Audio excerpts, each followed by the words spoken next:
Conjunto dos números reais R. Para falar do conjunto dos números reais, primeiro nós precisamos falar sobre o conjunto dos números irracionais. O conjunto dos números irracionais, como o próprio nome diz, irracionais, é que não são racionais. A gente viu que o conjunto dos racionais ele é formado pelos números que representam a razão entre dois números inteiros, ou seja, ele é o quociente entre dois números inteiros A, B. A sobre B, onde A e B são números inteiros e B é diferente de zero. Números desse tipo, que podem ser escritos na forma de fração, são denominados números racionais. Já o conjunto dos irracionais, ele é formado pelos números que não podem ser escritos na forma fracionária. Tá? São números que a representação decimal é infinita e não periódica.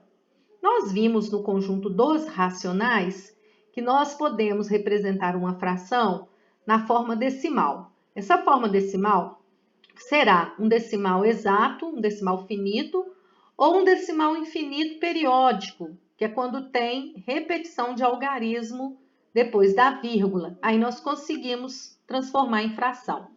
Os irracionais, eles são infinitos, né, decimais infinitos e não periódicos, então não tem como a gente transformar em fração.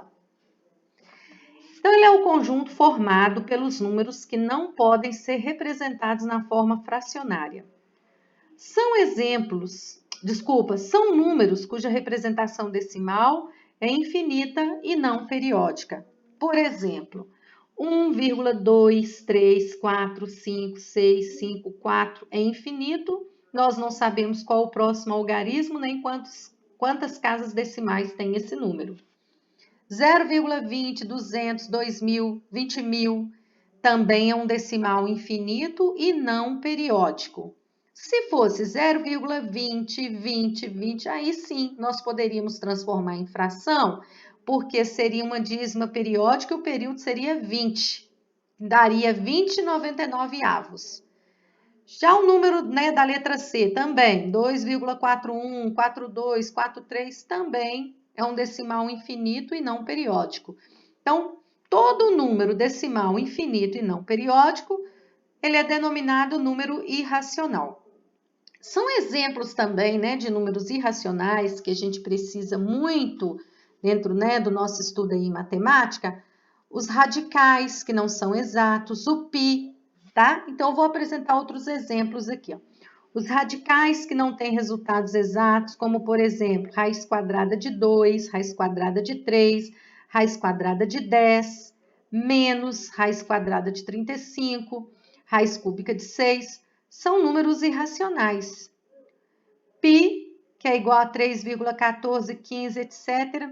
Né? O π, ele representa, né, a medida do contorno da circunferência dividido pelo seu diâmetro. Observe que a medida do contorno da circunferência nem sempre é um número inteiro, tá?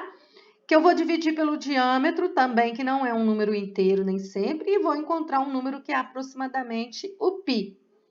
Aí depois tem como exemplo aí essa letra E, né? Que é aproximadamente 2,718.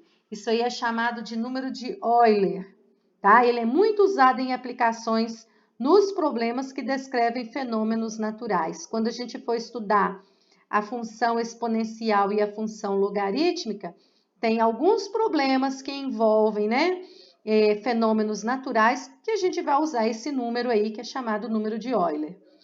E o φ, que é aproximadamente 1,61803, que é chamado número de ouro, também é um número irracional. Por que nós precisamos também dos números irracionais? Porque a gente trabalha com equações, com expressões que vai envolver, né, os radicais, como raiz de 2, raiz de 3, para calcular o comprimento de uma circunferência ou a área de um círculo, nós vamos precisar do π, tá? E como eu já disse aí, ó, né, nós vamos estudar a função exponencial logarítmica, onde vai aparecer esse número de Euler também,